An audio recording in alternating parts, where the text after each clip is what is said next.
बिस्मिल्लाहिर्रहमानिर्रहीम। अस्सलाम वालेकुम दोस्तों, कैसे हो आप सब? उम्मीद करता हूँ आप सब ठीक होंगे। Welcome to the channel literature coverage. आओ लिटरेचर पढ़े। दोस्तों आज की इस वीडियो में हम लोग जॉन कीट्स की एक छोटी सी पोइम पढ़ने जा रहे हैं। एक सोनेट है ये, जिसका नेम है व्हेन आई हैव फियर्स। दोस्तों सोनेट का मतलब है कोई ऐसी पोइम जिसकी 14 लाइन्स हों, 14 लाइनें हों उसमें, और उसकी प्रॉपर राइमिंग स्कीम हो। सो दोस्तों जॉन कीट्स जो थे वो इंग्लिश रोमांटिक पोएट थे।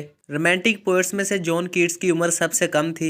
जॉन कीट्स को ट्यूबरक्लोसिस की बीमारी थी, टीबी का मर्ज था। सो इस वजह से हर वक्त उसको यही डर रहता था कहीं वो मर ना जाए। मौत का ख्याल उसके जहन में रहता था।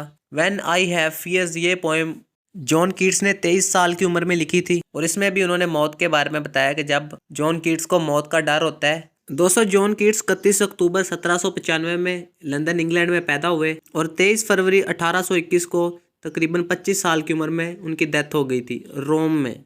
लिटरेरी मूवमेंट रोमांटिसिज्म का वो हिस्सा रहे।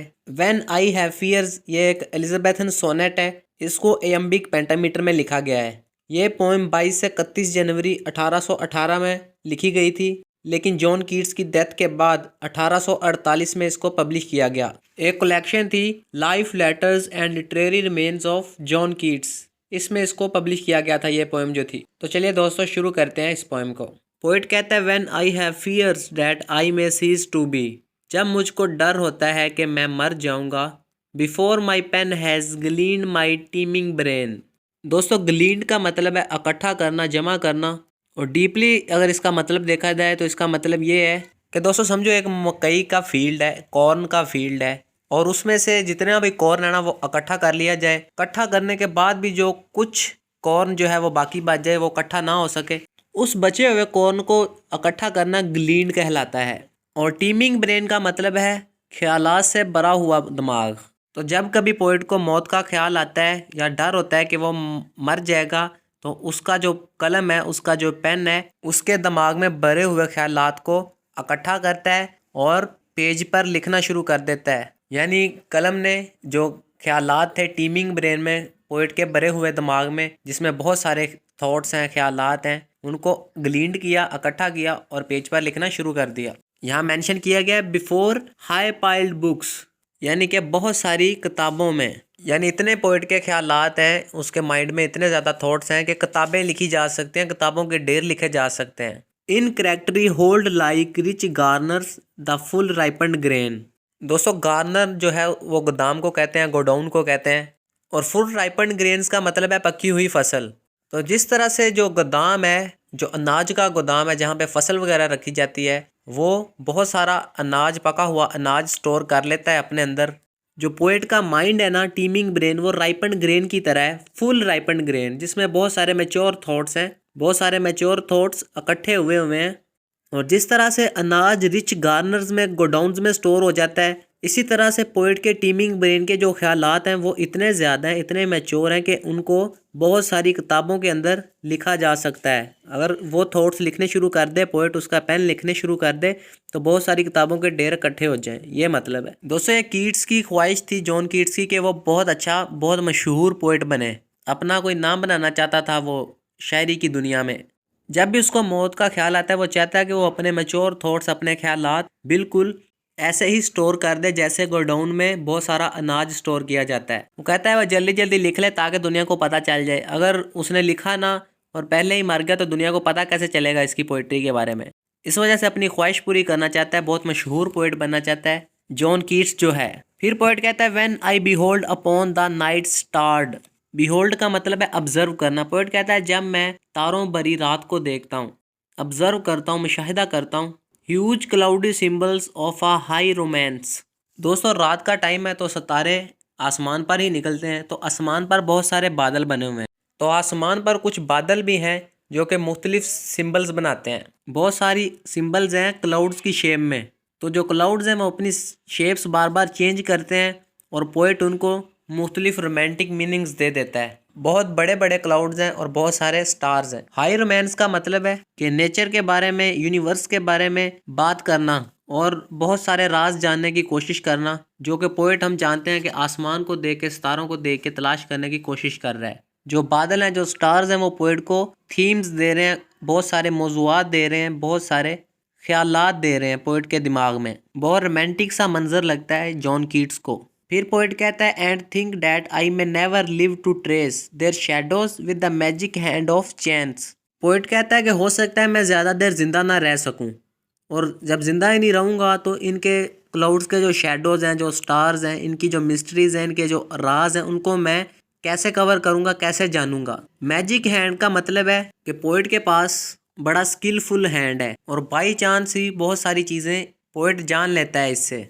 या फिर एक ये मतलब हो सकता है कि पोइट की इमेजिनेशन बहुत स्ट्रॉन्ग है, वो सोचता है तो उसके माइंड में बहुत सारे ख्यालात आ जाते हैं, लेकिन वो कहता है अगर वो मर गया तो वो कैसे क्लाउड की सिंबल्स को और इन नज़ारों को इंटरप्रेट कर पाएगा और इन राजों को जान पाएगा। फिर पोइट कहता है and when I feel fair creature of an hour. दोस्तों फेयर का मतलब है ब्यूटीफुल और क्रिएचर ऑफ एन आवर का मतलब है ऐसी खूबसूरत चीज़ जिसकी खूबसूरती और जिसकी उम्र, जिसकी ज़िंदगी थोड़ी देर के लिए हो, कुछ टाइम के लिए इस दुनिया में। That I shall never look upon thee more. Thee का मतलब है यू। पोइट कहता है कि मैं तुमको ज़्यादा देर नहीं देख सकूँगा। यहाँ पे पोइट इमेजिनेशन में अपनी बिलव्ड से बात कर रहा है, अपनी महबूबा से मुखातब हो रहा है। Never have relish in the faery power of unreflecting love. Poet अपनी महबूबा को अपनी इमेजिनेशन में सोचता है, तो इमेजिनेशन कुछ देर के लिए होती है, तो जैसे ही पोइट की इमेजिनेशन ख़त्म होती है तो वो जो fair creature of an hour वो भी कुछ देर के लिए ही है। उसके बाद पोइट की इमेजिनेशन के साथ ही ये भी ख़त्म हो जाएगी, यानी पोइट की महबूबा का ख्याल उसके जहन से निकल जाएगा। दोस्तों रेलिश का मतलब है प्योर लव और अनरिफ्लेक्टिंग लव का मतलब कोई ऐसा प्यार है जो कि जहन के साथ सोचा ना जाए बल्कि जज्बात के साथ महसूस किया जाए। और फेरी पावर का मतलब है कोई मैजिकल पावर। पोइट कह रहा है कि उसकी लाइफ इतनी छोटी है कि वो अपनी महबूबा की मैजिकल ब्यूटी को और उसके प्योर लव को इंजॉय नहीं कर सकता। इमेजिनेशन में ही है उसका प्यार और इमेजिनेशन थोड़ी देर के लिए ही है, लेकिन रियल में उसके पास इतनी ज़िंदगी नहीं है, इतना टाइम नहीं है कि वो अपनी महबूबा के प्यार को, उसकी कंपनी को, उसकी सोहबत को और उसकी मैजिकल ब्यूटी को इंजॉय कर सके और इमोशंस के साथ प्यार को फील कर सके। अनरिफ्लेक्टिंग लव जिसको बोला है पोइट ने। पोइट को लगता है कि वह जल्दी मर जाएगा, इस वजह से ऐसी बातें कर रहा है, ऐसे थॉट्स सोच रहा है, क्योंकि उसको लगता है उसकी ज़िंदगी इतनी नहीं है कि वो रियल में अपनी महबूबा की मैजिकल ब्यूटी को एंजॉय कर सके, उसके साथ रह सके। बस थोड़ी देर के लिए इमेजिनेशन है जिसमें वो अपनी महबूबा को सोच सकता है। और then on the shore of the wide world I stand alone. Shore का मतलब है किनारा। पोइट कहता है कि मैं इस खुली और बड़ी दुनिया के किनारे पर अकेला खड़ा हूँ अब। और देन फिर मैं ऑन द शोर, किनारे पर, ऑफ द वाइड वर्ल्ड, इस बड़ी दुनिया के, आई स्टैंड अलोन, मैं अकेला खड़ा हूँ। And think till love and fame to nothingness do sink. दोस्तों पोइट सोच रहा है इस दुनिया के किनारे पर खड़ा होके कि प्यार और शोहरत ये कोई बड़ी चीज़ें नहीं है जिनके पीछे वो भाग रहा है, क्योंकि ये चीज़ें भी ख़त्म हो जाने वाली हैं। जैसे इंसान की ज़िंदगी छोटी सी है, प्यार और शोहरत ये भी कोई बड़ी चीज़ें नहीं है जिनके पीछे पोइट पड़ा हुआ है, जिनको हासिल करना चाहता है। और डू सिंह का मतलब है कि पोइट ये दुनिया छोड़ के जाने वाला है, उसकी डेथ करीब है, वो एक ऐसे समुंदर में डूबने वाला है जहाँ पे दुनिया की ज़िंदगी जो है वो ख़त्म हो जाएगी और मौत के बाद वाली ज़िंदगी शुरू हो जाएगी। दोस्तों कुछ फिगर ऑफ स्पीच का यूज़ किया गया है इस पोएम में, जैसे कि पहले स्टैंजा में देखें तो लाइक का वर्ड यूज़ किया गया है जो कि इस बात को जाहिर करता है कि यहाँ सिमली का यूज़ किया गया है। और पहले स्टैंजा में ही माई पेन मेटाफोरिकली यूज़ किया गया है, पेन को एक ग्लीनर के साथ कंपेयर किया गया है। लाइन नंबर 5 से 8 में पोइट ने पर्सोनिफिकेशन का यूज़ किया है, वो तारों भरे चेहरे का जिक्र करता है कि आसमान जो है वो ऐसे लग रहा है जैसे कोई तारों भरा चेहरा हो। और आखिरी स्टैंजा में इमेजरी का यूज़ किया गया है, यानी कि माइंड में पोइट एक इमेज बना रहा है। दोस्तों आज की वीडियो में बस इतना ही। उम्मीद करता हूँ आप लोगों को समझ आई होगी। अगर समझ आती है तो कमेंट करके ज़रूर बता दिया करें, ताकि मुझे भी पता चले कि मैं जो समझाता हूँ वो आप लोगों को समझ भी आता है या नहीं आता।